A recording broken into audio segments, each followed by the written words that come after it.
Rightio, welcome to On Loose Lines.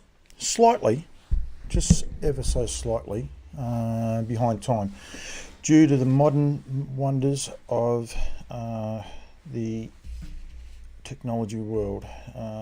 Everything was ready to go, and then for some reason, it just wouldn't go. So I do apologise, but we are back for another week of On Loose Lines, the show where we have a little bit of fun. I've got a cracking idea. My YouTube feed won't load up for some reason onto the tablet. We'll just turn that off and we'll turn that back on in a minute. And Facebook as well. So please get involved with the show. Wayne Pearson is there. We'll get this one going as well.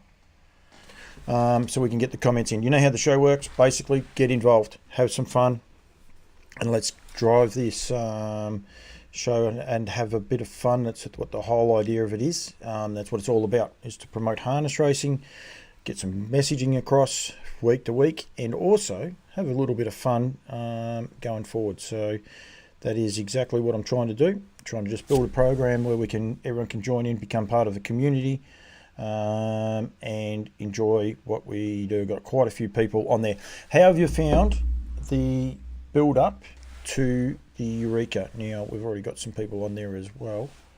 Hang on.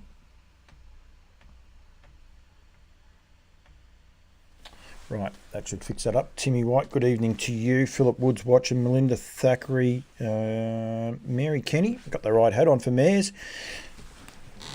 Yeah, Mel Thackeray, got the right hat on for you for a sec too. Elder Baron Zeus, actually.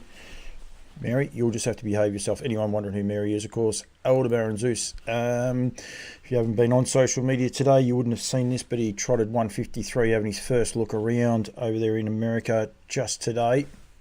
And the camp is very, very happy. That's Brad Chisholm driving him, running second. He trotted about a 153 and a little bit of change, but they were very, very happy with him and where he's at. I was actually there today at Brett Lilly's, and it was. I saw Tracy in there. Yep, at the minute they're very, very happy. I know Queen Alida, they're happy with her as well. So all good for the international. Right, Timmy from New Zealand, good to see you're up and about, mate. They tell me you've been working pretty hard. Little birdie told me that you're tucked up in bed by this time, so hopefully you're enjoying the show. Got the audio up and prepared to bring some comments into it as well. Greg Streeter, Michael Brian, Sue McKenzie, please, plenty of people on there. Get involved in the show, of course. It is Eureka Week. The Eureka is here this weekend. Want to know how people have found the build-up to it and how they've enjoyed it going forward, and what they've seen, what they've liked about the promotion, and if they're happy with the promotion and how it's all heading. I know a few of us are a little bit mystified with a few of the things that are happening, but that's okay. Comments along the lines of the beating the best of the best had me a bit puzzled because it is a restricted race, but it is the best Australian bred 3 and 4 year olds assembled going forward. So, yep, got the tick from the Woodlands boss. Well, Mary is actually on there. I bid you welcome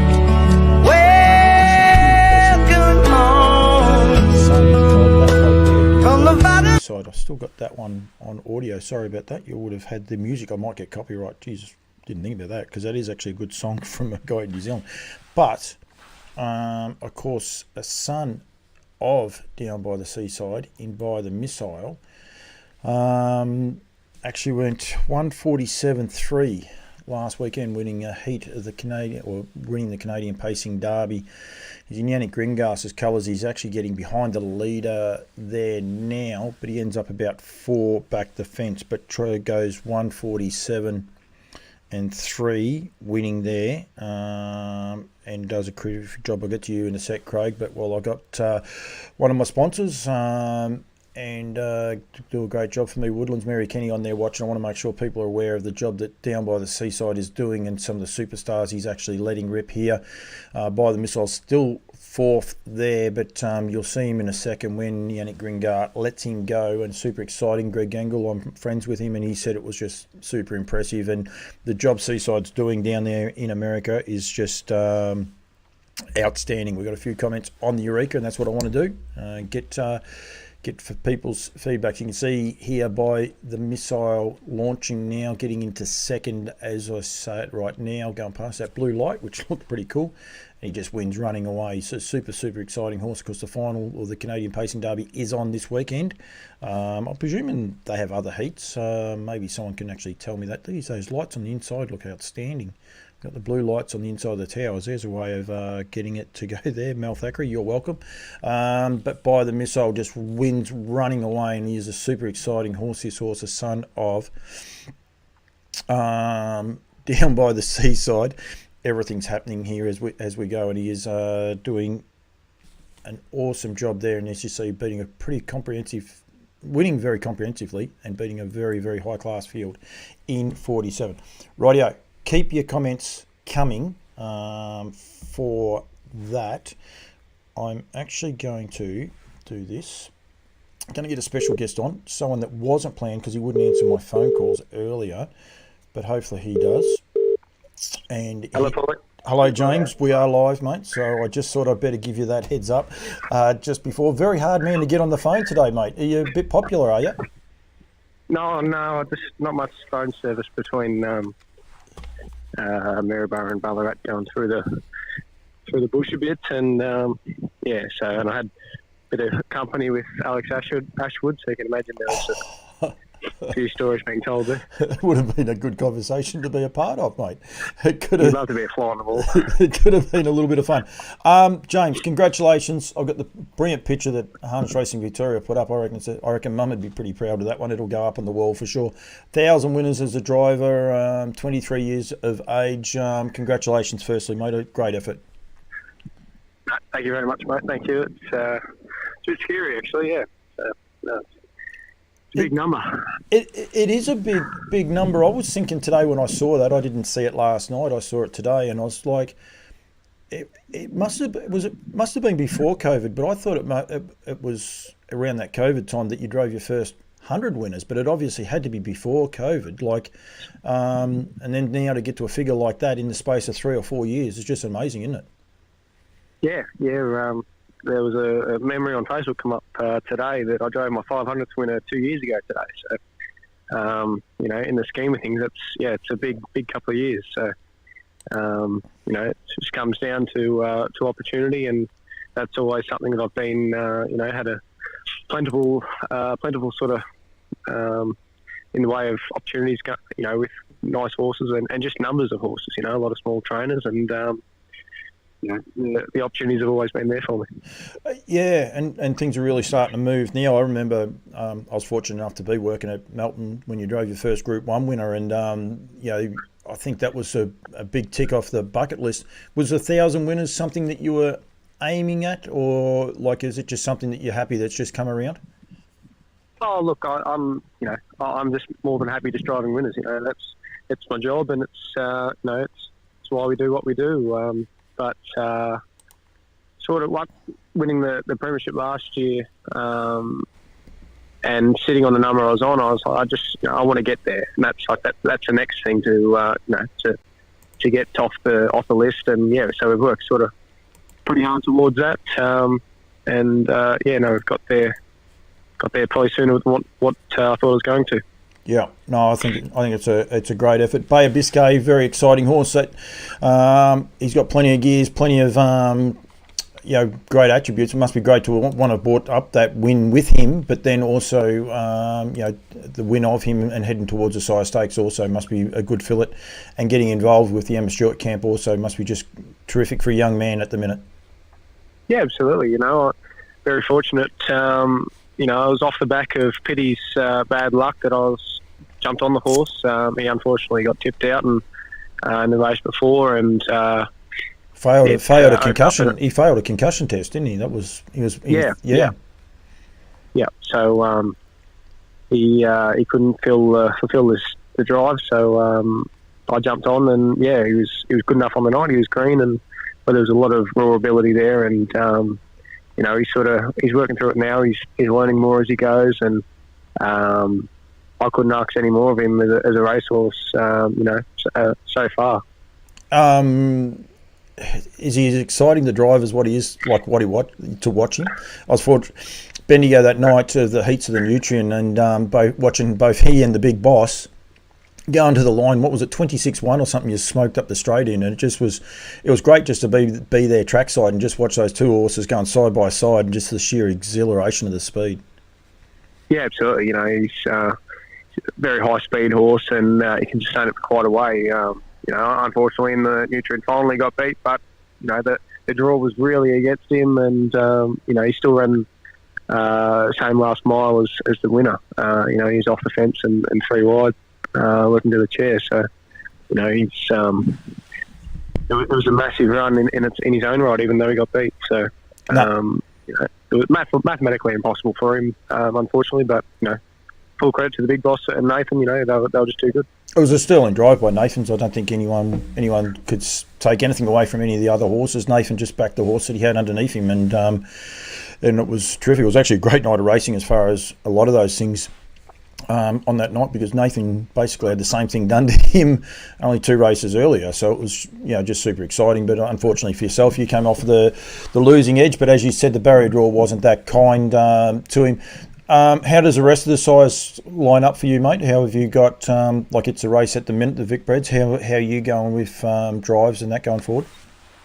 Yeah, we've picked up a few new ones here and there for different people. Got 2 for McClane tonight. Gorge went around the first. Just got Joyful in the 3-year-old fillies heats a little later on.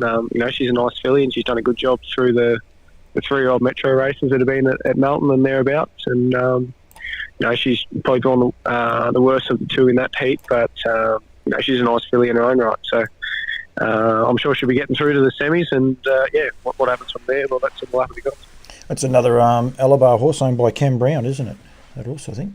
Yeah, yep, Cam owns her, yep. Yeah, he's now I think he's official. Oh no, it might not be, because it's not the start of September. He might be officially the first man, the main man at West Australia, I think, but as of tomorrow. So, or no, it's not Friday. Anyway, doesn't matter. Every day rolls into one. James, thanks for joining me, mate. Well done. Keep up the good work. I think you're doing a great job, and good ambassador for the industry. And I do reckon that is a cracking photo. I've got to find it again. I've got too many things on this bloody feed here that I've got, but I reckon it's an awesome photo, and it's just a great way to promote the industry when they take photos and do video photos like that. I think it's awesome. So, do you know who the horse is? Actually, I reckon that horse is your Group 1 winner. Yeah. What was the name of that? JJ. Who was that? Savannah JJ, yeah. It is Savannah, isn't it? Yeah, so yeah, pretty amazing night that night there. Jeffrey Dixon, congratulations, still young enough to chase down Chris and Gavin Lang records. I'm sure you'd like to do that, but I think at the end of the day, it's just take each day as it comes. Is that what you're going to say? Absolutely. The next races are most important. No, absolutely, mate. Thank you. Thanks for joining me. I really do appreciate it. I want to try and do more of them. So if you drive another good winner during the night, I'll keep an eye on it. I might ring you back up. So don't worry. We'll keep doing it that way as well. But thank you very much for joining me, buddy. No worries, Paul. Have a good one. Cheers, mate. Thank you. James Herbertson joining me on the line there. And I think it's...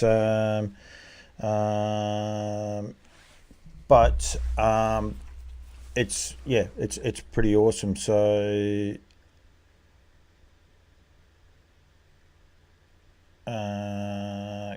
going forward, sorry, just getting some text messages that are just throwing me out at the minute, but that's okay. I'll probably see clear of a couple of those, but that's all right just for the sec, and I didn't have time to read them. Rightio, so the Eureka, and I've got plenty more to go through. We're going to catch up with Mark Barton. I might give Nick Hooper a call too, because he is actually on his way to Ballarat very, very shortly. Mary Kenny said hello. Craig Judd, like the draw, it's been behind closed doors. It has been a little bit disappointing. And Jeffrey Dixon, the draw was a bit ordinary this morning. I don't know how many people actually realise that the draw was done Tuesday, but they actually released it yesterday. But this morning. But when they released it, that was at 9:30 this afternoon. So it's a little bit of a wait and see, I suppose, as to how it all works. But their marketing ploys are a little bit differently. I have got that. I'm actually one cable short. Otherwise, I'd like to show you guys on Twitter I didn't upload it on my phone, but I got it on my, do have it on my, sorry, I got it on my phone, but I can't show you as my phone because I don't have, we could do that. We can get tricky and try and do this. One of the things that I found a little bit frustrating with some of the stuff that we've seen, and now hopefully this does work, but it should, it definitely should. They did a picture, where to go, right there. So this is a picture that they've put up to promote the Eureka. Yeah, unfortunately, it's in the wrong... Oh, no, there it is there. So you can actually see there's a horse underneath. So this is on Twitter. This is the official TAB posting and the likes. That is Jodie Quinlan on one of her trotters. I think it's nearly along Armstrong, looking at most of the headgear. Of course, the picture's gone green, but I just shake my head wondering how they can put a Victorian trotter, and I have nothing against the Victorian trotters or anything along those lines, to promote an Australian race for pacers, the best of the 3 and 4 year olds, and then they actually doubled down on that and did it again today. So the actual, that is the final field. They've actually doubled down and put up the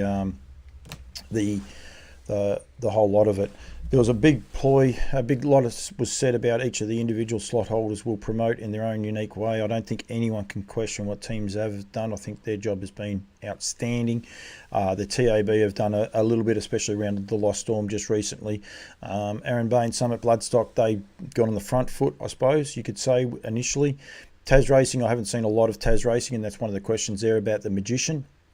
Soho Standardbreds, Western Jewel, Cordina Racing. I saw one on Kevin and Kay Seymour yesterday, and even Speak the Truth. I think there's been a lack of, at least that I have seen, unless I'm missing it, of promotion around these horses, and that was one of the things that was sold, that it was going to be promoted like we'd never seen. The slot holders will do it.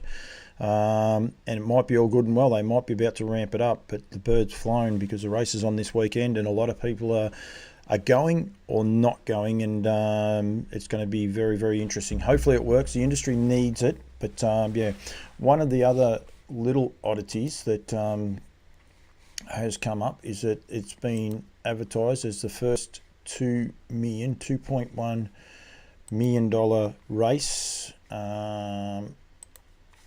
in ever in the world.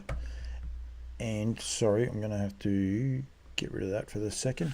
You can clearly see there the Tab Eureka, $1.97 million. I'm not picking, but if you're going to advertise a race as 2 million or 2.1, it should be 2.1 million. It is now 1.97 for the Eureka. So I think they need to probably think or get things a little bit better there as well, and change that up as well. So bring through, give me your thoughts. You're looking forward to it? Are you going? Let me know if you're going as well, and we'll go back from there. But yeah, I'm not critical of the race. I am very critical, I have been all the time, from how it's funded, but that's not what we're here for tonight. What we're here for tonight is the promotion. Are you going? Are you looking forward to it? The race and how it will all work. I was just looking there, a couple of the emergencies have got drivers down on them, and then a couple don't. So it'd be interesting to see if your horse gets scratched, whether you can change the driver or not at the last minute. The barrier draw this morning, 9:30 on Sky 1. I wonder how many people actually saw it, how many people got to watch it, and go from there. And hello, Glenn West, Glenn Streeter, yep. It's changed the sizing of it, but yeah, so anyone watched it? Of course, they suspended betting. I've never heard of a race having betting suspended a week out, but they suspended betting because they drew the barrier on Tuesday, but then they showed it or highlighted it this morning. But again, I didn't see a lot of advertising around seeing it on Sky 1, and I didn't get to see it, unfortunately. So yeah, in this day and age, I think that's disappointing. I think the barrier draw could have been done live with betting still running. Never know what might have happened then. You might have been able to get plenty of different stuff happening as well. So anyway, they're my thoughts. Get your thoughts coming through, and keep them coming through in relation to that, and what your thoughts are with it, and are you going? I'd love to know how many people are actually going to attend the Eureka, and go from there. I hope for all connections they go well, and I hope it's a ripping success for the industry. But yeah, anyway, Birds of Tokyo are going to be there, which will get a lot of younger people going through. Now, I've got to get what we might do. Don't know if he listens to me or not, but what we will do is we'll try and get Nick Hooper on the phone very, very quickly. Well, not quickly. I don't mind getting Nick on, just for a bit of a recap on the Breed to Succeed the other day. Now, he does know I'm going to ring him, so he knows I'll be live. He knows I'm live. Hello to you, Nick. I always get nervous when I ring people and forget who I'm ringing. How are you, mate? I'm very well, thank you, and lovely to be on. Thank you very much. You're on your way to Ballarat. Are we a chance of getting the chockies tonight? That's probably the most important question for people first up. I'd be remiss of me if I got you on and didn't know about whether you could win or not. Well, Aureus is running in the race at 9 o'clock, and she's drawn barrier 7, so she's out in the car park. And unless they've left the chockies in the car park, I think she's in a bit of strife, given that Sweet Bella and Joyful have drawn better. So I do believe in miracles, but we might need one tonight. Yeah, you have. You've got a 1+. You've got a Amy Tubbs steering, so you'll be very happy with that. I've got no doubt.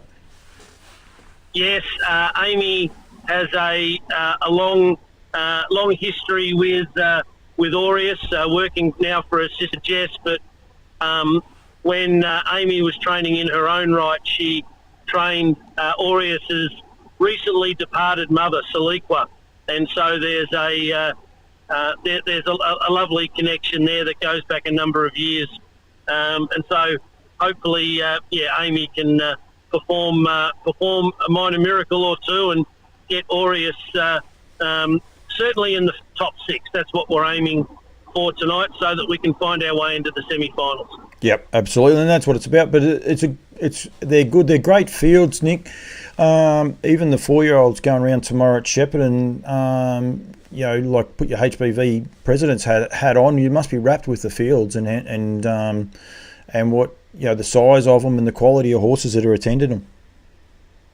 Very much so. I was discussing this point with Brett Coffey of Alabar and our secretary about, with the change of dates for the Vicbred series, the number of nominations for each of the grades has been very strong, and I haven't done an assessment of how that marries up with previous years, but it looks very healthy.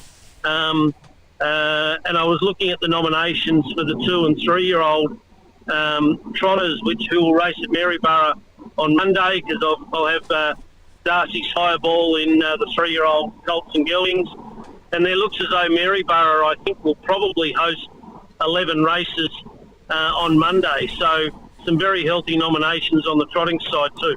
And then the 4-year-old boys, I think, go to Bendigo. So that'll be the round through of all of them for the first lot. Obviously the Pacers go to the semi-finals, which is the Saturday after. But then, so it's exciting. I'll put my hand up, Nick. I was possibly a little bit critical of it not being continued running, towards the end of the year, but I do think the Vicbred itself could be in a very healthy state at this time of the year, and going forward, hopefully it continues to, people get more aware of it and get ready for it. I think it could be really exciting for the Vicbred and the Vicbred Carnival. Obviously, they were only nominations you saw, weren't they? I went looking for them just then. I thought I didn't see them, but they were only nominations you saw for the trotters. Yes, that's right. The fields for Maryborough will come out tomorrow morning, and very healthy numbers there. So I'm sure Stephen Bell and his team will do these statistical comparisons as to how many have been nominating and accepting this year as compared to previous years. But subject to what his team finds. I think the numbers are pretty healthy, so they'll do the debrief once it's all settled in a couple of weeks' time. But at this stage, I think it seems to be suiting, most people. And if their horses aren't quite ready, then there's still plenty of other good futurity racing coming up. The Breed for Speed is on in October. You've got the Breeders' Crown in November. There's Oaks, Derbies, you name it. So we've got a lot to look forward to on the juvenile side of things over the next few months. Yeah, and the Redwood as well coming up. And the Victorian Trotters Derby, that's all in the end of October. So, yeah, it is a very long season. And I think probably the other encouraging thing, Nick, too, is, although some people probably wish they hadn't come across, but Mark Purdon bringing in horses across, and Nathan, his son, hasn't happened for a couple of years. So that's got to be a positive sign that this move is, they agree with it as well. Yeah, that's right. Because there are plenty of Vic-bred eligible horses in New Zealand, where breeders over there have sent their New Zealand-based mares to stallions who are based here in Victoria. So we always like to see our locals collecting the chocolates and getting the lion's share of the prize money. We always welcome our New Zealand friends, because if it means they're breeding into our local stallions, that can only be a good thing. And it makes a smaller world. I know there's some people that don't think we should be promoting New Zealand and New Zealand shouldn't be promoting. It makes for a smaller world if we can continue to get a better product, a higher class product out there. If that means that we go across the New Zealand Cups and their bigger races and vice versa, I think it's only a good thing. I think we should be encouraging it. So yeah, Nick, I got you on a bit of a recap. I suppose a lot of people were starting to filter the videos out now about the Breed to Succeed. Actually, as the Breed to Succeed, I mean, the name itself, Nick, now it's something that a lot of people in harness racing actually understand. Well, that means Harness Breeders Victoria, and it means something educational. It's pretty exciting what you guys were able to put forward Sunday week ago. Look, it is. Probably need to get our lawyers on to copyright the name, don't I? But also here in the car with me, I've got our committee man, Clyde Little, and Clyde, along with Kath, did the vast majority of the work, along with Desiree, to produce Breed to Succeed. So Clyde's here as well if you want to throw any questions at him, Paul, as we go. He promises not to swear. Look, we were really pleased with the way that the night went. Our speakers, I think, were very well received. They had some really good messaging for those who were there, and as the videos get released over the next little while, if people didn't make it, I encourage them to tune in, because there was a hell of a lot of great information there for them. The 15 or so trade displayers all seemed to enjoy the night as well. We got a really good crowd of about 70 or 80 people who came along, and there was some really good interaction between them and the trade displays. You and I pulled together short interviews with each of them that, again, we encourage people to have a look at as they get released. There's good information there for people on various some of the businesses that serve the industry. So really, you learn, you get better. But again, for a first go at a live effort, we're very pleased with the way that it went. Oh, yeah, and Clyde, I'll say this to you. Was it what you were expecting? I know Nick would have had a fair understanding of a lot of the people coming there, but you're relatively, although you know a lot of the people, there would have been probably more people there that you didn't know. Did it exceed what you were expecting, Clyde, to get there and see such a positivity, I suppose, with the industry? Yeah, it was fantastic, Paul. Really was to see so many people there, and as Nick said, sort of mingling together, and with the stall holders there, it was really good, and it sort of opened our eyes to what we can do and what we did on the night. And the feedback's been really good so far, and I think people are actually looking forward to what we can do for next year. And people are coming up with things that we might be able to include in next year's event. So I think that shows how positive and how good the evening was. So no, it was really good. I think the part about working together too, there was Alabar, Woodlands, Northern Rivers, Aldebaran Park, and Harasta Trotters were all there. But then you had Barristock and you had the High Gain group there as well. Actually, I also forgot Torello were there as well. Torello as well. People prepared to, in a way, put away their differences, if you like, and try and work together. They were all trying to promote. There was no one-upmanship. There was chocolates, and I think there was a raffle to try and sweeten a few people up. But I mean, I think at the end of the day, they were all so positive and just trying to I suppose push the industry in the right way. Yeah, look, I think next year everyone was very well behaved. I'd actually like to see a cage fight between the stud masters. We might propose that next year because that'd be great entertainment. And she might be the smallest of them, but I'd be betting on Kath McIntosh. Well, no one's getting in the ring. When she steps in, no one's getting in. We know the answer to that. No, that's right. We might have to be a little bit careful because I think Brett's becoming a farmer now, so he might actually build a bit of muscle. You never know. He might get a bit more bulked up. That's always possible. It is at Trentham, so he'll have to thaw out first. But but yes, you're right. He's now moved on to his nice little farmlet there in Trentham. So we'll expect to see him in a straw hat and with a bit of a drawl next time we see him. Cambrai quite often says about Mark Hughes, when I do interviews with him, he calls him Ned Kelly because of the grey beard. You never know. I could see Brett with a bit of a similar beard now that he's moved to Trentham and a bit of a hick. He might forget to shave for a few days, so we never know what we could get there. Yes, the transformation is going to be fascinating, so everyone should stay tuned and look to see how Brett transforms from inner city Footscray to the hamlet of Trentham. No, absolutely. Nick, just quickly, not quickly, I mean, you can take as long as you like. It doesn't matter. This show doesn't have a timeline, and we've got plenty of people listening and watching, so it doesn't worry me. But the build-up to the Eureka, I mean, the race is here. There's been plenty of conjecture about, good, bad, or indifferent. But the build-up to it, how have you found the build-up to the Eureka in the race? And are you heading there, and are you looking forward to it? Dealing with those questions in reverse order, yes, I am looking forward to it. No, I'm not heading there. The build-up, I think, has been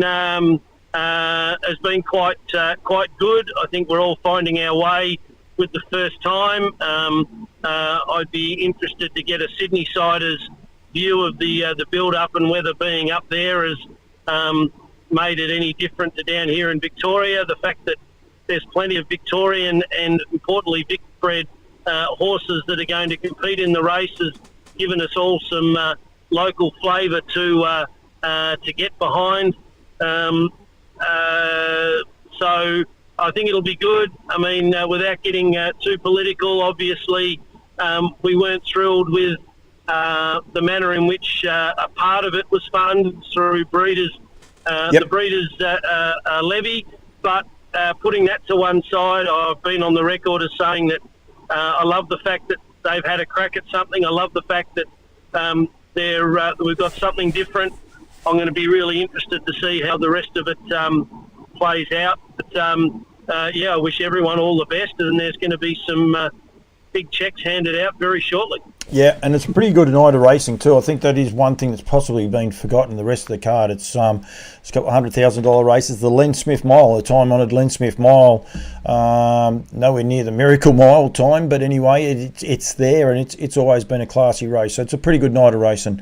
There's some good racing actually in at Melton too. We can't forget that with the Australasian Trotting Championships heats going on and Queen Elita's going around. Your trotting hat for a quick second, Nick, though, you must be super excited. Aldebaran Zeus going around in North America. We've got Queen Elita and the rest stepping out here, and it's a good time to have a trotter, isn't it? Well, Well, maybe, it is. I was fortunate enough to be at the Elite Lot earlier in the year, and for Just Believe's efforts there to witness firsthand, really, the acceptance of the quality of our horses by the Europeans. It was Just Believe may not have won. He, in fact, obviously got knocked over, with 150 to go. But in that moment, skeptics became believers in Europe. yep. And that was Frank when he went on and placed twice in Group 1, I think it's Group 1 company afterwards. And Greg and Jess and the whole Just Believe team did an amazing job. It is now so exciting to have this backing up with Zeus over at Yonkers for the international trot. This is Duncan McPherson's dream. Brent Lilly, Mel and Danny Thackeray, who are involved in the horse. I cannot wait to see how he goes, because once again, if he can hold his own, do better than that perhaps, all of a sudden the whole world says, oh, hang on a minute, Australasia is producing trotters at a level that is world class. And then when you have a look at Queen Elida, you have a look at the way Olivici has been going for Chris Lang. And, Yep. I don't think I'm telling stories out of school when I say that, Chris, I think, would love to go back to Sweden for an elite lot. Now, whether Olivici's is a horse or not, who knows? But it's exciting that our top people, our top horse people, our top owners are eyeing off international riches. We all want better prize money here in Australia for our horses, but you've got to be heading internationally and grabbing this great prize money when you can if you've got the horses. So Queen Elida, who knows what she could do? Brent Lilly's going to learn so much by taking Zeus over to Yonkers. He's got Queen Elida. So the next few years, fingers crossed, could be very exciting.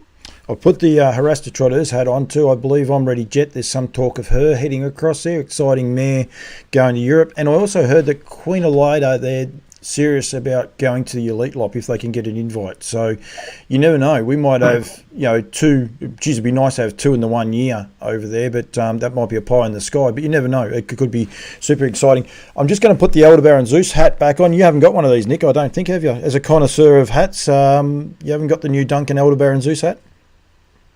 No. Is it Stetson style or is it a cap? No, it's a cap, but he's upgraded. Thankfully, the logo sits up on this one, so I'm pretty happy with him there. He may listen. Some people might find that funny to believe, but he may actually listen from time to time, the old Dunk. Yeah, well, they've got some fantastic paraphernalia. Duncan always does that well with his Aldebaran Puck branding. And so I'm sure they're going to look resplendent over there in New York. So, a very exciting time for Duncan, and all of the time and effort and money that he's put in over the years. It'd be absolutely thrilling if Zeus could run a ripping race in the international trot. $1 million up for grabs, US. Just fantastic. No, absolutely. Very exciting times. Mate, thank you. Clyde, thank you very much. I'll give you a forewarning, Nick. I will be at Maryborough on Monday. I do Talking Trotters Monday night. I always say it's a live show. It might be a pre-recorded one this time for What the Hill. We might have a few interviews and do a little bit more of a bit of a chat while some of the horses are going around as well, mate. You're always good for a chat. I will say, look out for these interviews. They're quite good. The camera work was outstanding. The microphone work was fair, I'd say. Would you say, Nick? Look, the cameraman was wonderful. The bloke doing the interviews was a complete amateur, so if people could excuse him. But other than that, they came up okay. Who was the sponsor with the lightsaber? Who were they? I forgot them. I think it might have been you. No, the first one, the Mini Tube. I tell people to watch out for that. Watch out for that one. That's some of Nick's best work. I think he's done a great job. Alison Alford, hello to you. Malcolm Wells, Alison. Of course, she'll be watching North America because Chris is going over. So yeah, he's leaving Alison at home to do all the work. But hello to you and everyone else that's watching. But no, the mini tube and the lightsaber. I'm telling people when you see the mini tube one come up. Yeah, you got to watch it. You'll have to watch. You'll have to watch it. You'll have to watch it twice or three times. No, if mini tubes sales go through the roof, I'll be sending my invoice to them for the promotion you and I did. I think we'll have to watch that very carefully. But anyway, if people want to have a look at those videos, they can have a bit of a chuckle. I'll be sharing them on my pages going forward shortly. They're already out on Harness Breeds, or some are. Sorry, those ones aren't, I don't think. Unless they went out today, Nick, I don't know. But we'll be getting them out across all the platforms very, very shortly, so stay tuned. Nick, Clyde, thank you. Enjoy the races. Good luck, guys. And I look forward. I will catch up with you on Monday, Nick, for a bit of a talk on the trotters and the breeders, and we'll go from there. So I really appreciate you guys' time. Paul, just before you go, just a heads up about race 7 tonight at Ballarat. Certainly makes sense that Grant and Karen are involved with that. I've got an interest in that. So drawing the car park as Aureus has, but hopefully it'll go all right. Clyde, I'm going to upset you. You got to wait till race 9. Race 8. Race 8. Race 8. No, I knew I got it wrong. Yep. Yeah, Clyde doesn't mind running his horse multiple times to see if he can win more than one. I think it might suit it. Are you guys aware you're both in the car and you both got horses drawn 7? Yeah, that's right. You'd think we would have stayed at home and put on our slippers, wouldn't you? But no, we're going. We're either keen or mad. You can take your pick. No, it's exactly what we need. More people in harness racing enjoying it. So Rousey will look after you. Tell him you want a warm cup of soup just to warm up because it'll be -3, but that's okay. We won't worry about that. It'll be fine. All right, gentlemen, enjoy your night. If I'm still going at 9:30, I'll ring you up, Clyde, for the debrief on how you went. But hopefully I'm still not going. But I can talk underwater, so you never know what might happen. So that'd be great. No worries. Thanks, Paul. Thanks for joining me. Thank you very much, Nick. See you, mate. Bye. Nick Hooper there, catching up with me for the harness breeders. Now, I am going to get to everyone's questions, so please, we will get back to that. I'm just going to try Mark Barton because there is some important news. He won't be long because I know where he's off to. So we'll just see if he answers, and if he does answer, we'll go through the important announcements for that. He's actually in Tamworth. He's in Tamworth as we speak. And anyone that's been to the Tamworth, he's into Long Bar, or he was heading there anyway. I know you've contacted Mark Barton. No. He'll ring me back in a minute. Rightio. Okay, let's get on to. Don't ever lend your wife your mouse. Yep, we've got stuff for New Zealand as well coming through. We've just got to get. Oh, what have I done there? Right. Greg Streeter, Glen West, we got to Craig Judd. But why wouldn't it be done live? He found it really strange. Why wasn't it done live at 2 o'clock at New South Wales? I don't know. There was a meeting at Menangle, trot meeting at Menangle on Tuesday. Do it after that. If they wanted to do it somewhere ritzy and classy, fine, do it at the night time. Queensland, Racing Queensland, they done theirs upstairs over a balcony, but I believe it was still done live, not pre-done, and then suspend betting. I think it only opens us up for, or people up for things. I do find it very strange, especially in this day and age. To be able to do a live feed is very, very simple and hard. So I do find that one a little bit odd, Craig, I must agree. Doesn't look like the Eureka is going to be shown on Channel 7's racing channel. Surprise given the size of the prize money. And I do find that astonishing, Nelly, that the $2 million race won't be on live free to air. Surely that would have been one of the things they wanted to tick off on. But whether it's one of the deals, you never know, with Sky Channel and the TAB that they had exclusive rights to it. Don't know. We don't see a lot of these ones. New South Wales has Eureka, Miracle Mile and Chariots of Fire. Brisbane has a Rising Sun. The Great Square and the Hidden and the Hidden Hayden. Okay, spell check's got in there. WA have the Nullarbor. Hunter Cup and Victoria Cup losing their status to these slot races, or at least our two top races are open to all. But at least our two top races are open to all comers and not age. And I agree with that. And I think that's one of the things when people are saying about the best of the best, it does annoy me because it's not the best of the best. It's the best of that age group, which is 3 and 4, and Australian bred. The Kiwis are on there. There's another question before about Magical. I will get to that. Magician. I will get to that in a second from one of my Tasmanian friends there as well. Yep, we will get to that. But there's some quality horses. There's a 2-year-old going around in New Zealand called Magician on Friday night. He's a half brother to Merlin. I can tell you now, if Merlin was going around in the Eureka, there'd be a lot of betting interest, put it that way, because he's a high class horse. He's a fast horse. He can't line form up against the Lost Storm and Captain Hammerhead and the likes. So would have added a fair bit of intrigue to that. Brad Steele, you're not helping my cause here. I understand exactly what Jeffrey's saying. The Miracle Mile is open to all age groups. The Chariots of Fire, I think, is also open to all age groups. So those races are fine. But the Rising Sun is not all age groups. The Great Square is 3 and 4-year-olds. The Rising Sun's 3 and 4-year-olds. The Nullarbor is a slot race. The Kiwis also have the Grins. I do think in Victoria we need to get some creative marketing, if you like, and get some people to potentially think of different ways to promote our races. Greg Streeter, I think they are just writing their own rules. Guess if you're good enough to be on it, all good. But to promote harness racing brings the likes of the Inter back to free-to-air. Families watch it. I wouldn't bother with this one. And look, that's fine. I'm not going to get involved in it. Go from there. David Lawrence. No, that was the last one there. I have said before, the slot holders should have something to promote. Only Summit Bloodstock and Bain have got something to promote, and they've done a good job, I reckon. Unfortunately, they lost their mixed martial arts fighter. Please just give me a second. I'm also curious to how much money is generated by those percentage of taxes on service fees.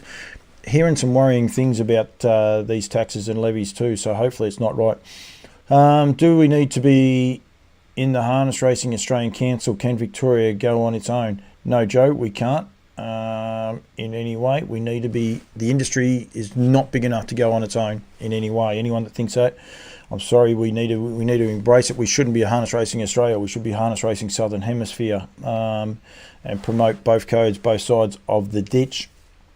Brad Steele, they also have the 500,000 2-year-old prototype, yep, and the Chariots is only for 4-year-olds. So yeah, so there is restrictions on a few of those races, but the Miracle Mile is open to all, but you have to get selected, and as are the Hunter and Victorian Cups. You don't have to be selected for those, but they do pick them from the top down, so you've got to nominate and want to go to it. But you can nominate for the Miracle Mile, but if you're not selected, you won't get in. I think is how it works. Someone else will correct me on all of those as well. So going forward, rightio. So because I had a little bit of a glitch at the start of the show, I'm not 100% organised. What is this doing? Unbelievable. Rightio. Let's see. Okay, we can go that way. For some reason, the computer gods and me are not working together tonight, but that is okay. A little bit of a quirky one, so we'll get it up here in a sec. It's coming, don't worry. We talked about Magician, and good luck to the guys. I've got to find that gentleman's name out because he asked me. I would be surprised. I think he was a Howlett. I saw Brookie Hammond was on there before as well. Don, Tony Crawley. I did see it. Pete Romeo. Hello to you, Pete. Cambrai.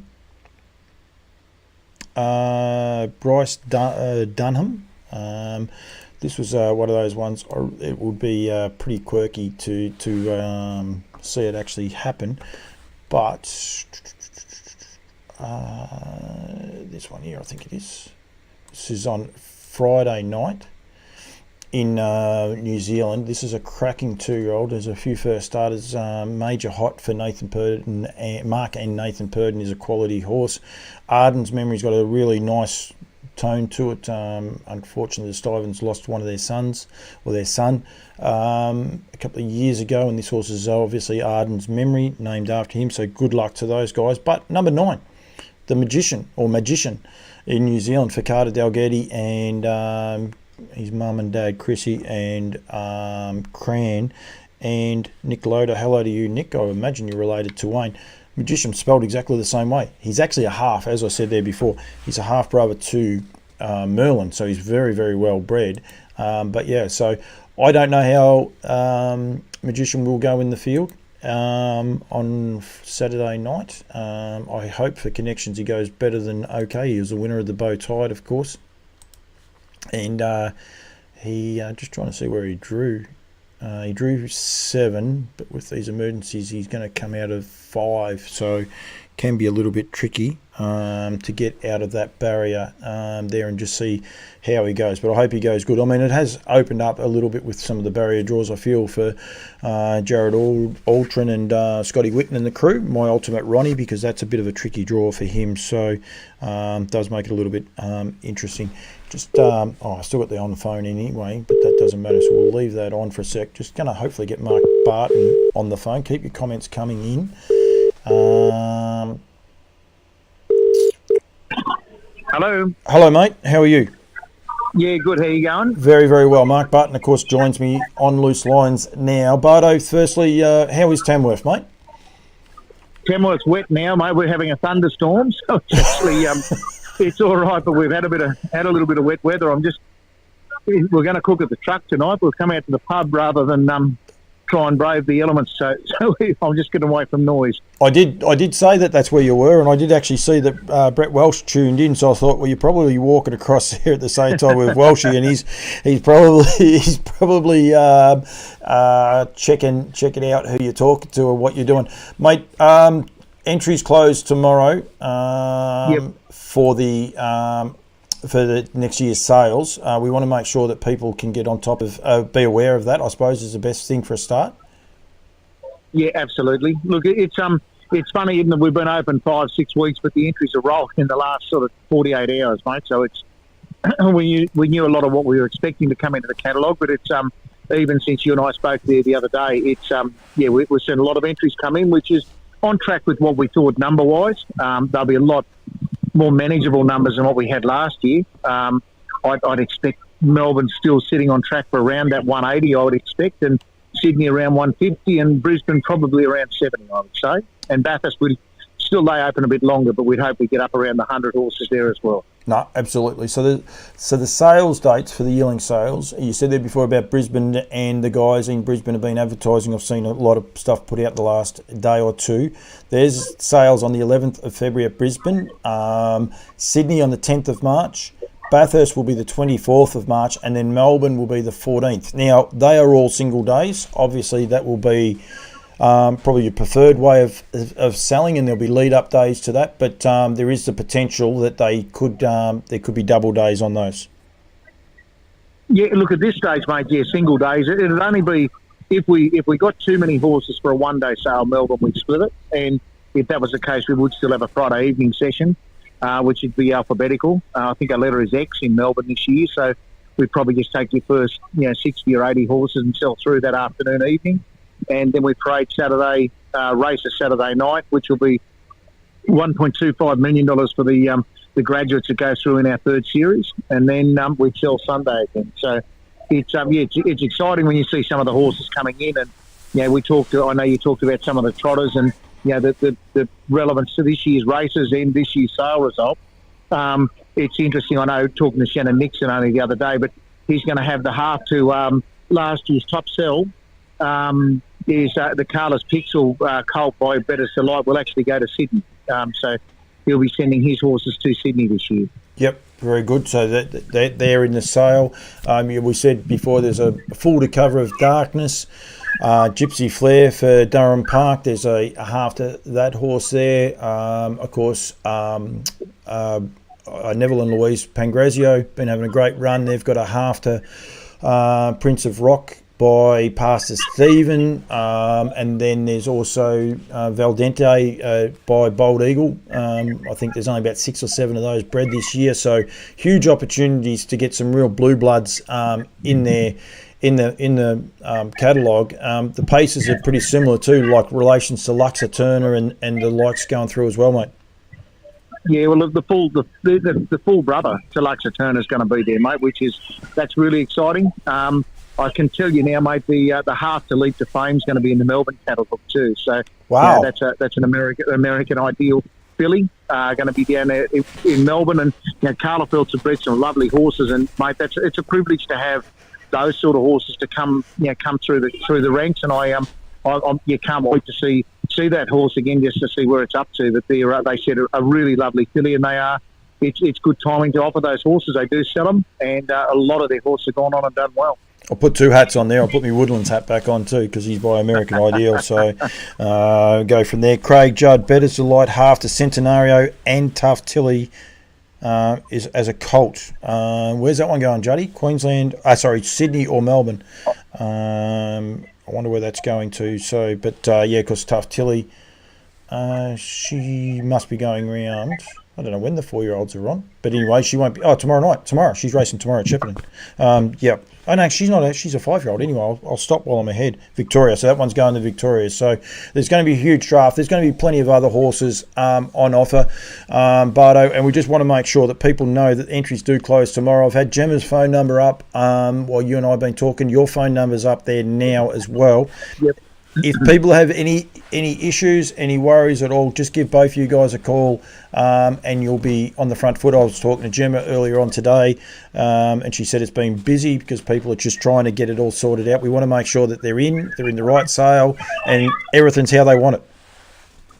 No, absolutely. And look, I know one thing we did find, this happened last year, mate. We open next week for classic entries as well, and that's why we close these this week, to try and avoid that. But I know we've got an event running here in Kenworth this weekend, and it does cause a little bit of congestion with the Nutrien Live system when we've got the girls working on the performance horse catalogue that's actually to go to auction on Friday, Saturday. Yep.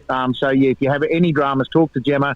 I know she's been helping people through it. There's because of it does get a little bit slow when we're loading it up for next week's classic February sale. Plus we've got a sale to run this weekend, so it's a busy time. But mate, we're only coming up for it. This will be our 4th run, but there's some outstanding horses in this catalogue that we've seen so far, and mate, we're absolutely excited about what we can present to the market, and like we say, culminating with the Melbourne race series and sales in Melbourne. So looking forward to it.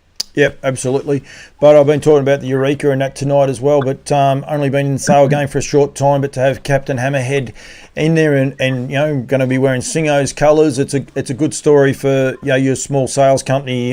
Straight up, the oldest are 3-year-olds, and there's only 2 in it, and 50% you guys have got them. The other ones are homebred. So you guys have... Look, that's one Greg Fleming put through, prepared there at Lower Long Farms, and I think they prepared the 2 pacing winners of our first sale series. So you don't have... He's still a chance, mate, but it's exciting to see. That's probably the highlight for our pacing graduate, to see one in the Eureka the first time. But he's a lovely horse. Don't forget the Challenge Blue finals are on that same night, mate. I know I've got a little filly running around in that. Are you tipping? I'm not tipping. No. I think we've got a job against us, mate. But it's a bit of fun to have one that made the final again. She's drawn 6, so we'll see how we go. That's a wrong class. Oh, yep, drawn 6. She's coming out of 4, Bardo. There's 2 scratchings now. That can't be a bad thing. Yeah, well, and I think there's 3. There's actually 3. There's 3 scratchings, and you're going to come out of 4. So yeah. Oh, that's even better. And the one inside us should still be, I reckon, one of the horses with the best form on it. So hopefully we might be able to get a little trail there. Well, I'll give you some better news, because it's scratched. Soap opera. It's one of the horses, unfortunately for Darren Weeks, but it is one of the horses that's actually scratched. Oh, that's a shame for him, because that is a lovely horse. But it's look, it's fun. I think it's also highlighted for me too just some of the incentives in all these states. We looked at some of the big breeds. When we had them coming through at the rump stickers this year. The 8s, 9s and 10s, or 8s, 9s and 12s, a bonus value of them. And I know these blue horses, 6,000 first win plus $100,000 restricted class for these horses to racing. So there's Queensland again, the Q-bred horses have got it, and You know, you've got, you know, I know with the Q-bred horses, we're around 70, and that gives you your odds with that $125,000 Sunshine Stars Plus Nutrien. It makes a Brisbane catalogue more valuable. Yep, no, it does indeed. Let you go, mate. Thanks for joining me. As always, I appreciate it. And we just want to make sure that people know that they close tomorrow, the 31st. Mark's number is on that little slide there, but you can get it from Nutrien Equine Standardbred on Facebook, or just go to the website. If you have any troubles there, the guys in Tamworth, anyone will help you. No one will turn you away, but get in touch. Gemma's phone number is on the screen right now, 0447 356 549, or Mark on 0419 488 256, and just make sure you're on top of that. That's for the Queensland, Sydney and Melbourne Nutrien Equine Standardbred sales, so make sure you get involved with all those. Bathurst doesn't close just yet, but I did see the other day they're calling for foal notifications. I think foal notifications aren't far, or they might be closing shortly for Bathurst, so keep on top of that. And as I said, Brad Steele's on there. The Queenslanders are doing a good job promoting that, so going to be a lot of fun. One good update there for that, mate. I know we talked about Husey was his Colt sponsors your trotting show there the other night, yep. And I can tell you I just entered another 7 trotters and a pacer into the Brisbane catalogue tonight, and 4 of those by Husey's Colt. So we'll have maybe a little chat about them next week. Very, very good. Very good. Husey will be able to put his hat back over the top of your hat, so it'll be all fine. Make sure you say hello to the great B. Walsh. He's obviously up there. I expect him to get at least 3 around. Tell him I don't want anything less than that. I'm backing him to are you putting a horse around as well? No, Christy's got the horses going around in the draft. We've got 2 in the graduates draft, which is it's $150,000 competition. She'll ride a couple of those, and we've got one that we own, that Ian Laurie, who yep. He's turned his hand to the Standardbreds for us too, but he's one that I bought off him a couple of years ago, and he said he competed for me for 2 years as long as I didn't ride it. So I don't know what that tells you. He has a last run this weekend, and I'm going to muck her up my way after that. It's something like what people say, don't get involved with Paul Campbell. So, no, all good.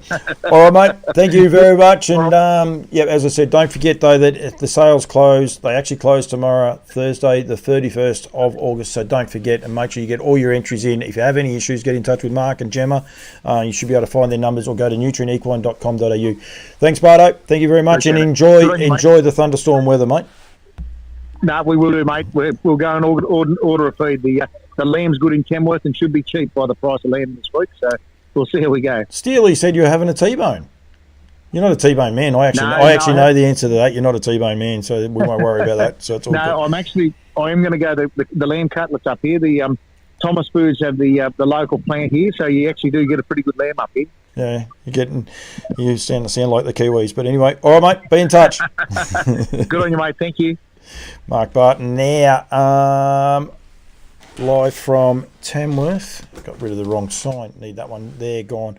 But yeah, please do not forget that the sales shut tomorrow. I got stuff everywhere here to get by. We did get by the missile with Woodlands. Put that hat back on.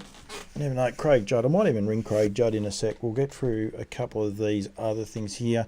Okay, so Woodlands have got the breeding planner coming out because stud season is about to open up. So order days are on the Sunday, and you collect your semen the Monday, Tuesday, Wednesday, Thursday, Friday, and then Saturday you can have the day off. But that is all very, very important. Keep an eye out for the Woodlands Facebook website and the likes with their shipping dates, because they go backwards and forwards. Of course, 2 of the horses stand with Kath McIntosh at Lower Long Farms, and then also the other 2 the other boys are in New Zealand, so there's semen going backwards and forwards. So make sure you're aware of that. We spoke there before about Lower Long Farms. Their Stallion Parade is on September the 10th.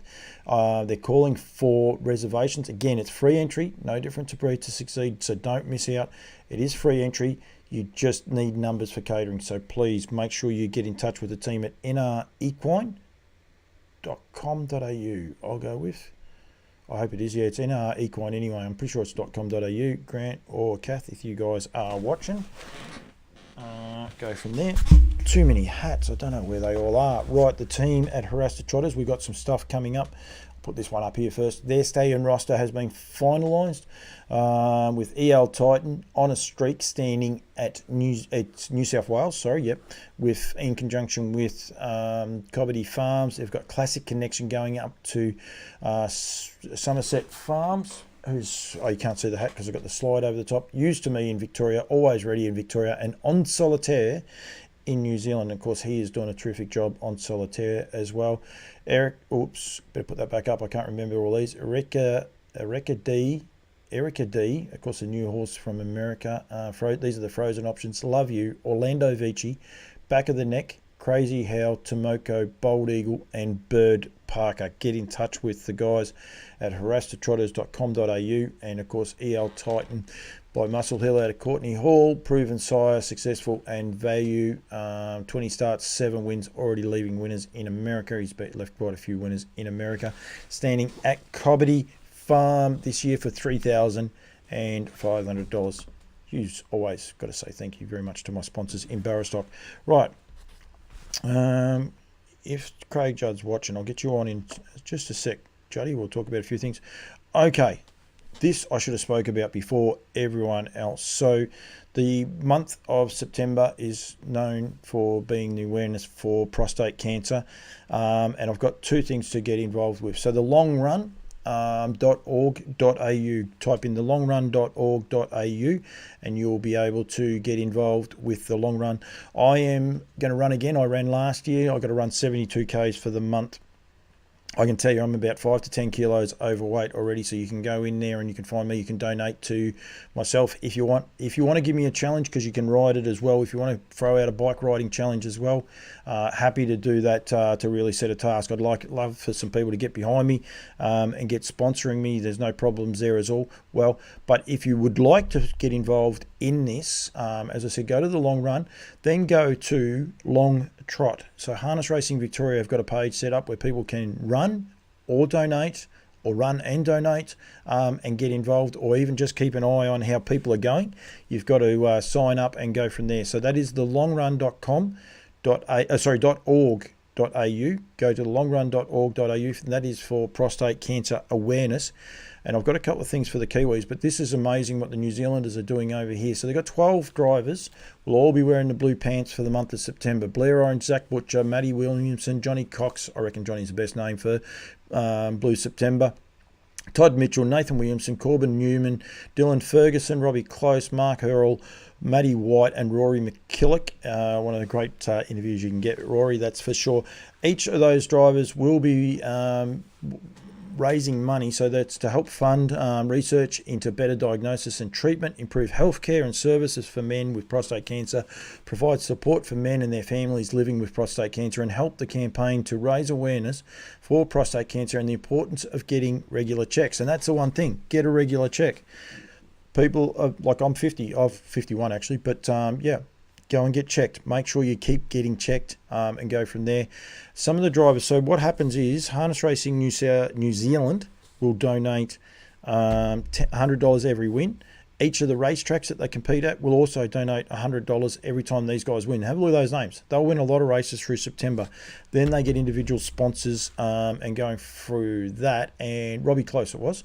I saw every time he wins a race, he'll donate $1,000. So $1,000 every time he wins a race. Tyler Dew, he'll be down there in Invercargill. He'll be looking after him. Hello to you, Tyler, and going from there. Long way for Tyler to go. But in Cambridge, you can on the 7th of September help support Blue September. $5. Go into their dining room, Sky Lounge, I think it's called. It's $20 entry anyway. $20 for a meal over there. $5 of that will be donated to the Blue September. Emily Morgan, she's on there. She has just put in there. Last year they raised $50,000. So well done. They'll be looking to double that. I think they got more men involved this year. Ems will tell me that one. I don't think they had 12 last year. She's also sent me another one that I need to get some messaging out there. Oh, Cup Day tickets go on sale 10 o'clock tomorrow, the 31st. I thought it was the 1st. But anyway, Cup Day tickets are going on sale, and make sure you get involved. I'm looking forward to getting there for that. So that will be at hrnz.co.nz, I reckon, or Addington Raceway. Ems, a bit more typing for you to do there.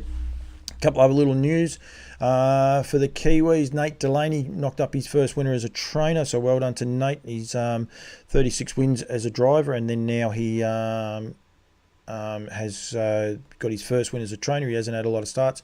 And Warren Frost, there's a few people asking about Michael House. I saw Michael House had a had a drive the other day in the amateurs race, but Warren Frost came out in first place, 69 drives he'd had, and that's his first win. Morris McDermott trains a horse, and they're good mates, so I think that's a great little fillet, so well done to them. Emily's just got in there. Go to addington.co.nz to get your tickets there. Only 10 drivers last year as well, so Ems is working that really, really well, so make sure you get involved with that. Plus the Cambridge, if you're in the North Island, they race on the 7th of September. If you're thinking about going out for tea, go out for tea, support the drivers, have a good night, knowing $5 of every meal will be going to Blue September. They've got a lot of other stuff going on as well. There was too much for me to remember, and anyone that tuned in at the start of the show will know that I was late because I did have a technical issue, so just make sure you get involved in that. Don't forget the long run here in Australia. Get behind it. I'm going to be doing it 72 Ks. I did it last year, left myself 14 Ks to do on the last day. I don't really want to do that, but I'd love people to get behind me and help raise money for prostate cancer, and get behind all of these drivers here: Blair Orange, Zach Butcher, Matty Williamson, Johnny Cox, Todd Mitchell, Nathan Williamson, Corbin Newman, Dylan Ferguson, Robbie Close, Mark Harrell, Matty White, and Rory McKillick. So good luck to all of you guys as well, and thank you very much for getting in there and raising awareness for prostate cancer there. Don't forget Horseland Bendigo, new shop coming in, Kylie Blazars. Kylie, even the Kiwis will know Kylie.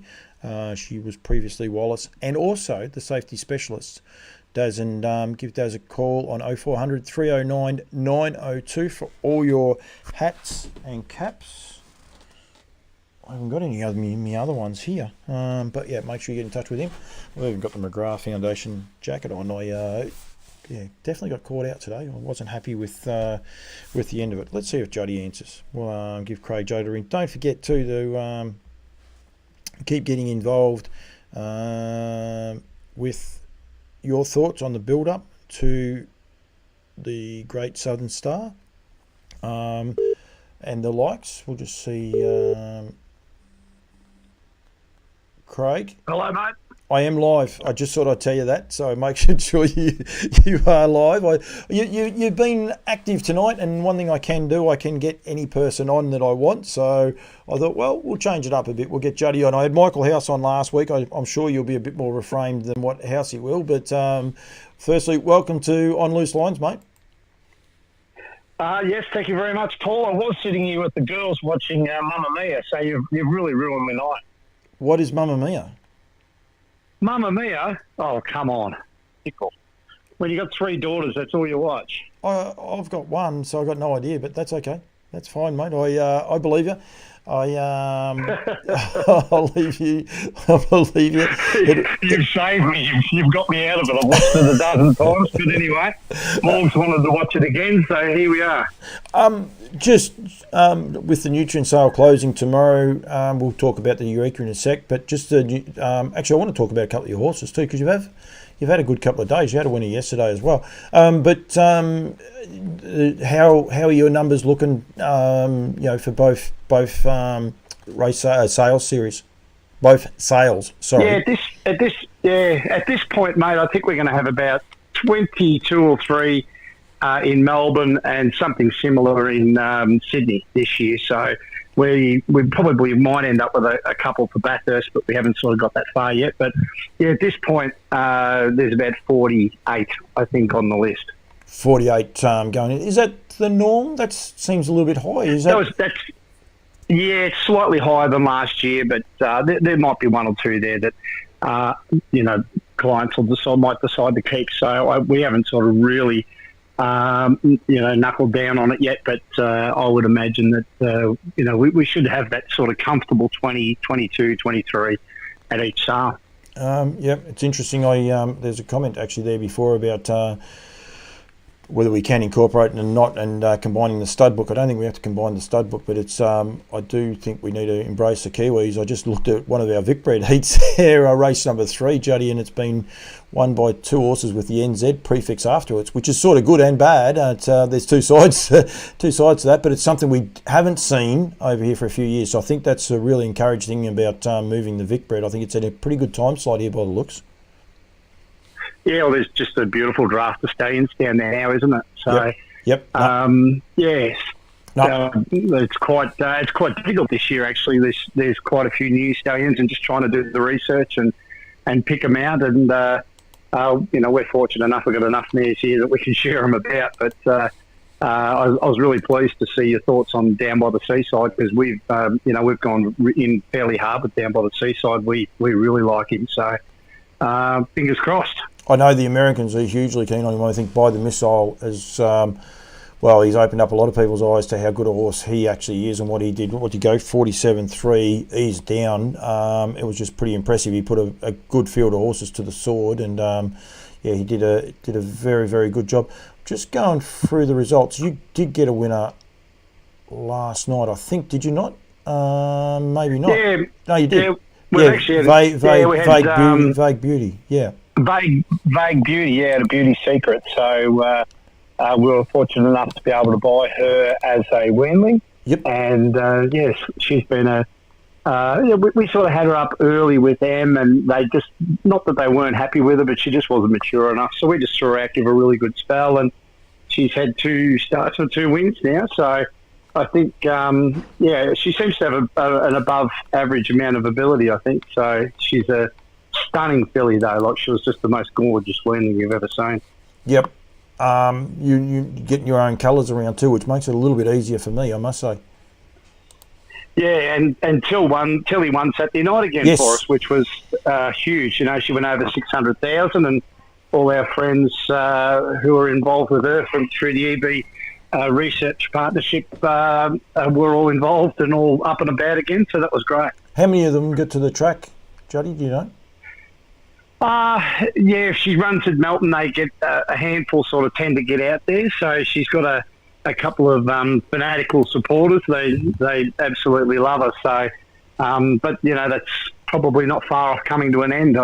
We'll probably, there's 2 or 3 more races in the spring down in Victoria, and whether we decide to keep her up for the Ladyship Mile next year, that'll be the big $1 million question. Just see how she gets through this spring, I guess. So she might only have 3 more runs. 3 or 4 more runs, I think. And then the decision will be made whether to go to the Ladyship Mile. If we go to the Ladyship Mile, that will definitely be her last start. Okay. Embryo transfer out of her?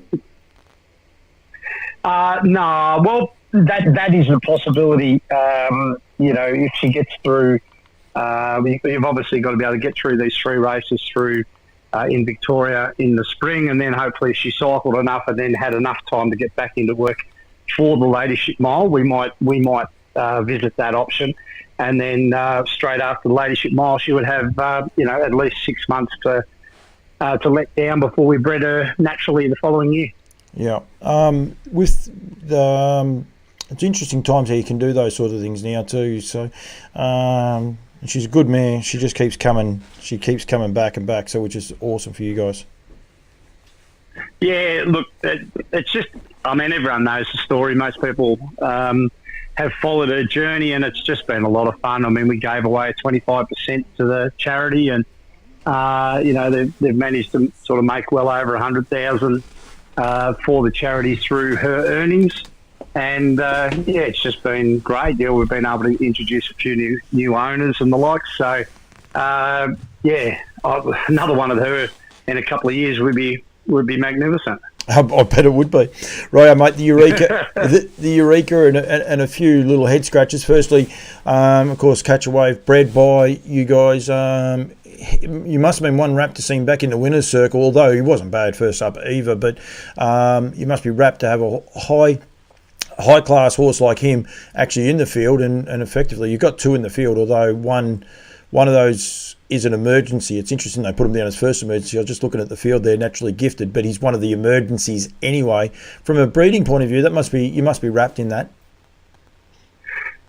Look, I think Catchaway's an absolute freak, and I've been following with interest Andy's, last few months with him, and I just got a feeling he's got him centimetre perfect for this race, and draw wasn't ideal, I guess, but obviously, let's say, there's great horses there, and the Lost Storm coming out of 3, I think he is.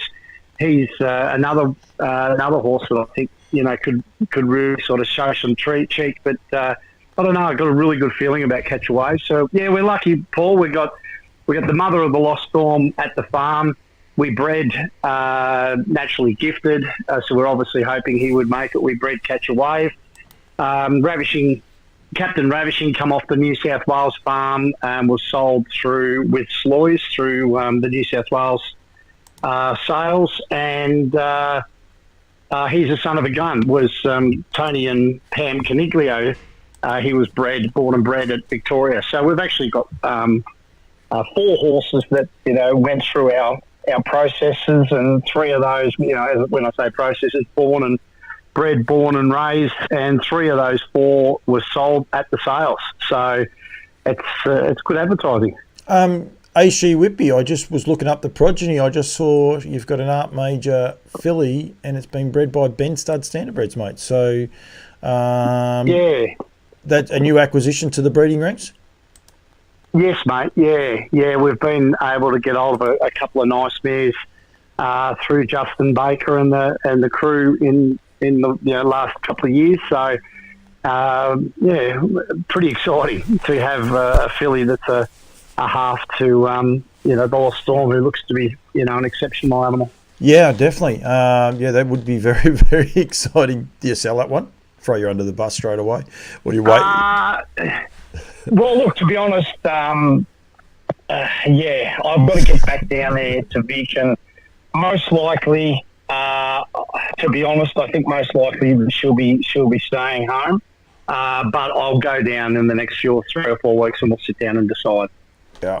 The build-up, it's been a little bit of a head-scratcher. Don't get yourself in trouble. I'm not here to get myself in trouble either, Juddy, so we don't want to get in trouble. But I found it a little bit mystifying, a bit of the build-up to the Eureka. Yeah. I mean, like most people that are breeders, we're against the tax, of course, but the promotion opportunities with this race is phenomenal. And there's people, friends of mine that aren't necessarily involved in the harness racing that have followed the journey. And I guess for mine, I just thought it was a really good opportunity to promote and create some interest. And even with the betting, as you said earlier on, I'm absolutely blown away by the fact that the draw was done. Behind closed doors. It just amazes me. I've got to be honest. I would have thought that would have been a really good promotional opportunity, and would have been, obviously transparent, and everyone could see the draw. And I just don't understand why that wasn't done. But anyway, we move on. It is what it is.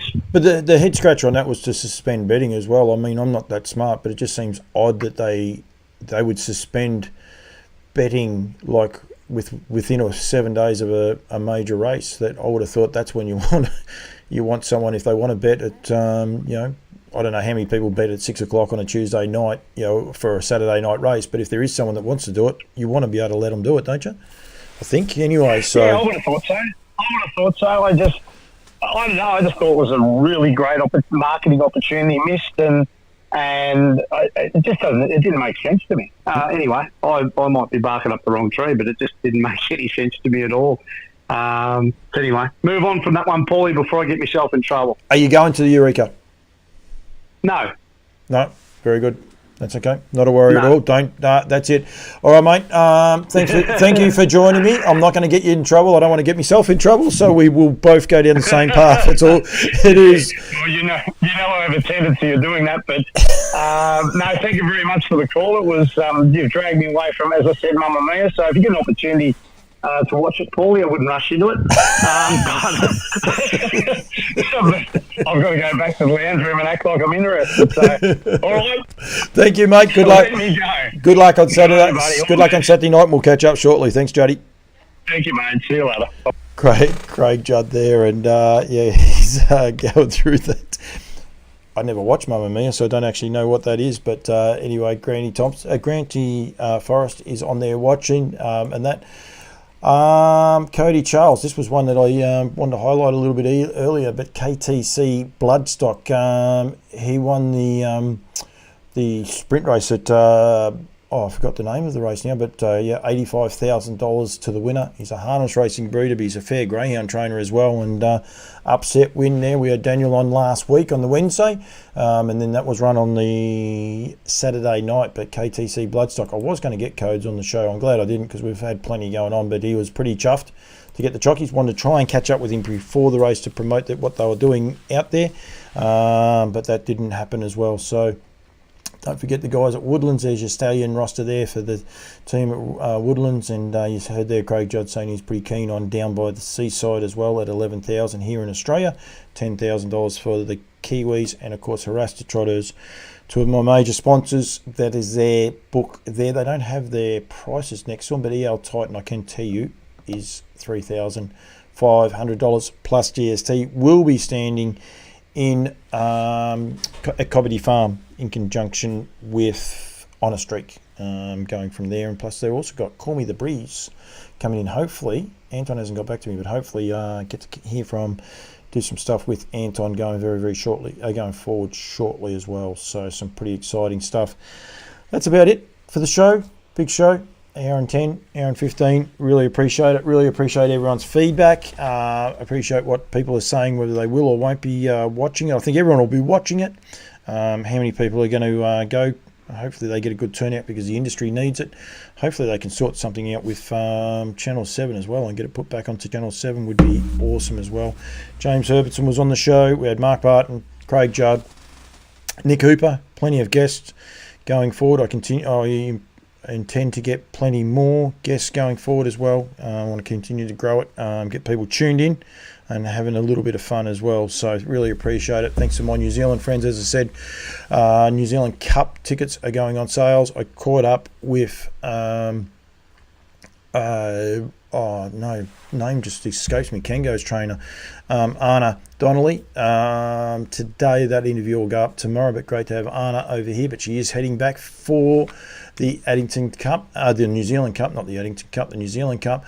And she also is hoping to go back and defend her crown at the Kaikoura, because they've got to go through Kaikoura, so she'll stop off there and then head up to Mark Jones's and stay for the next 2 weeks as well. So a little bit hot and cold as to whether I'm going or not going with the Kaikoura. At the minute I'm not going though, but really appreciate everyone that's put some input into the show. As I said, it's here just to discuss things and get the message out there. Sometimes I'll have some real good points, other times I won't.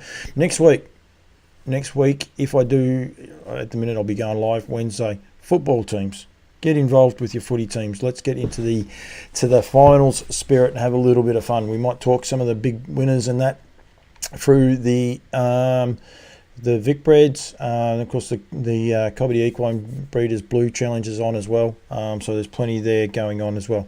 If you are still watching and you missed the start of the show, I'll actually put By the Missile up now. We'll run through his race, and I'll catch you guys all next Wednesday night, talking trotters for What the Hill, 7 o'clock every Monday night, live. Next week's a chance it may not be live. It might be a pre-record that I'll put out at the same time. But anyway, one way or the other we'll be on air. Thank you very much. If you're following on YouTube, hit like, hit subscribe, and just keep helping me grow this show and getting some love. So really appreciate it. We're in Way Lodge, late to the party, but hello to you guys as well. Here is By the Missile, 147 and 3.